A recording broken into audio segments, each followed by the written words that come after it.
I bet you don't know this. कि हमारे देश में ऐसी ऐसी जगहों पर ऐसे ऐसे गद्दार भरे हुए हैं कि जिनके बारे में हम सोच भी नहीं सकते, जिनको कुछ लोगों ने या जिन लोगों ने खुद को एलीट या बुद्धिजीवी घोषित किया हुआ है। उनमें से एक नाम है सोनम वांगचुक का, जो श्रीलंका में हुआ, जो बांग्लादेश में हुआ, जो नेपाल में हुआ और भी कई कंट्रीज में, जो आंदोलन के नाम पर हिंसा भड़काई गई और देश को या देश के किसी हिस्से को डिस्टेबलाइज किया गया। ऐसा ही भारत में भी करने की मंशा बहुत सारे लोगों की, बहुत पॉलिटिकल पार्टीज की, पॉलिटिकल लोगों की भी थी।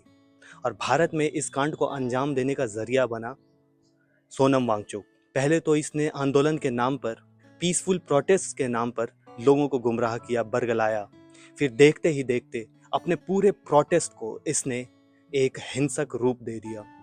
चारों तरफ आगजनी, सिक्योरिटी फोर्सेस के साथ झगड़ा, उनकी गाड़ियों को जलाना, ये सब शुरू कर दिया। और चारों तरफ इसने और इसके भड़काए हुए लोगों ने बर्बादी शुरू कर दी। इसकी ये सोच नई नहीं है, ये हमेशा से ही ऐसे कांड करता रहा है।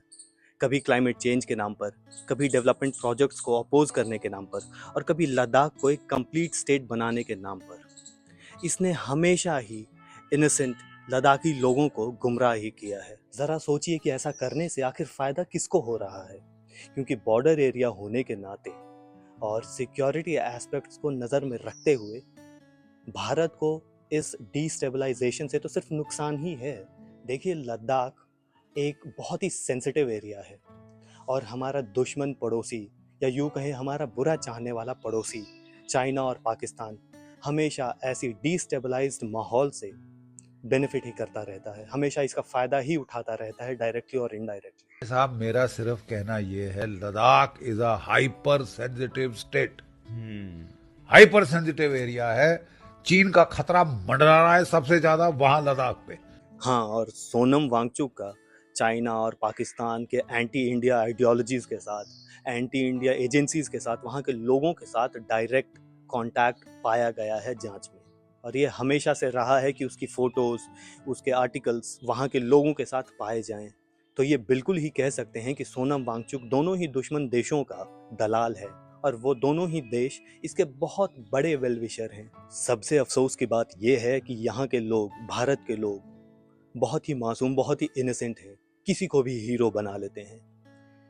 किसी रैंडम मूवी ने किसी रैंडम इंसान को ग्लोरीफाई किया नहीं कि उसे सर पर चढ़ा लेते हैं लोग। लोग ये नहीं देखते कि उस मूवी को कौन बना रहा है। अरे कम से कम ये तो देखो कि कौन उसका सपोर्ट कर रहा है, उसकी खुद की आइडियोलॉजी क्या है, क्या सोचता है वो देश के बारे में। 3 इडियट्स मूवी में आमिर खान ने फुनसुक वांगडू का किरदार निभाया था, जो कि इंस्पायर्ड था सोनम वांगचुक से। और हम सब जानते हैं, किसी से छुपा नहीं हुआ है कि आमिर खान का और चाइना का क्या रिश्ता है, कितना बड़ा चाइना प्रेमी है वो। लोग ये नहीं समझ पाए कि एक चाइना प्रेमी प्रोपेगेंडिस्ट ने दूसरे चाइना प्रेमी प्रोपेगेंडिस्ट को स्पेसिफिकली प्रोपेगेंडा के लिए सपोर्ट किया है, उसे ग्लोरीफाई करके हीरो बनाया है यार। और लोगों को ये नहीं भूलना चाहिए कि चोर चोर मौसेरे भाई। खैर, धन्य है वो रेस्पेक्टिव अथॉरिटीज जिन्होंने सारे मामले को लगभग संभाल लिया है काफ़ी हद तक।